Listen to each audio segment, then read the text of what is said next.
And good evening on this Friday night from Warsaw, Poland. President Biden is here tonight, part of his high-stakes mission in Europe to rally America's allies to confront Russia's war in Ukraine. And tonight, meeting with U.S. troops, the 82nd Airborne.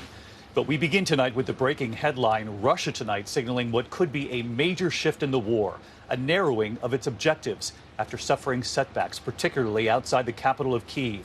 Tonight, Russia now saying their main goal all along has been only to take control of the Donbass region in eastern Ukraine.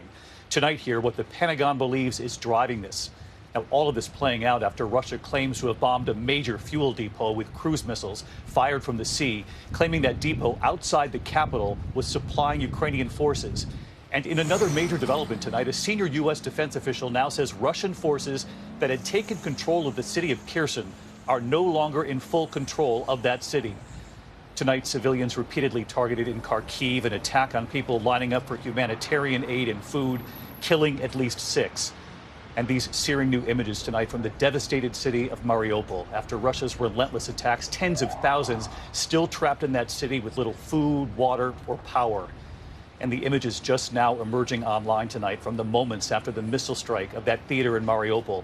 Officials now say at least 300 people who were seeking shelter there were killed. We do have it all covered tonight, beginning with this new message from Russia, what they now claim their military goal has been all along. Martha Raddatz with her sources. Can the Russians be believed on this? And ABC's James Longman leading us off from inside Ukraine tonight.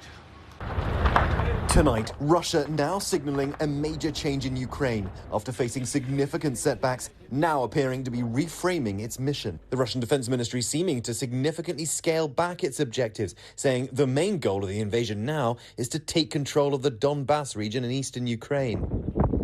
The Pentagon tonight saying Ukrainians have put Russian forces on the defensive around the capital. And for the first time, the US says the Russians no longer have full control of Kherson, a city they had taken over. The Ukrainians now launching counterattacks nearby. A senior US defense official saying Russia may have lost up to 15% of its combat firepower and is now bringing reinforcements in from a Russian-occupied region of Georgia. US intelligence believes as many as 10,000 Russian troops may have been killed so far.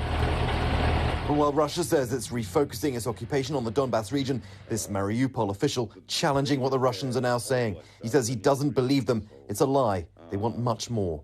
They want more than Donbass. They want more than Ukraine. It's absolutely a lie what they say. His city now may be the site of the biggest single loss of life in this war so far. For the first time in videos circulating online, we're seeing the harrowing aftermath of Russia's strike on the theatre in Mariupol, where as many as 1,500 people were seeking shelter. Satellite images showing the word children written in Russian clearly seen in the front and back of the building, the message ignored. Just outside the capital, we're seeing the scope of destruction in Irpin. This verified drone video published by local media showing street after street in flames after relentless shelling. And graphic video circulating online of the Russian airstrike in Kharkiv, where people were lined up for humanitarian aid and food. It killed at least 6. In southern Ukraine, residents on the front line of the Russian occupation say there have been more rocket attacks in recent days. While some have vowed to stay, others, like 70-year-old Victor, have had no choice but to flee Russia's onslaught. We barely escaped, he says. And James Longman joins us from Lviv again tonight. And James, if the Russians are to be believed, and obviously that's a big if, when they say they're going to focus on the eastern part of Ukraine, there are still major questions, of course, about how much of the region they plan to take, because the Ukrainians have signaled already that they will fight for all of it.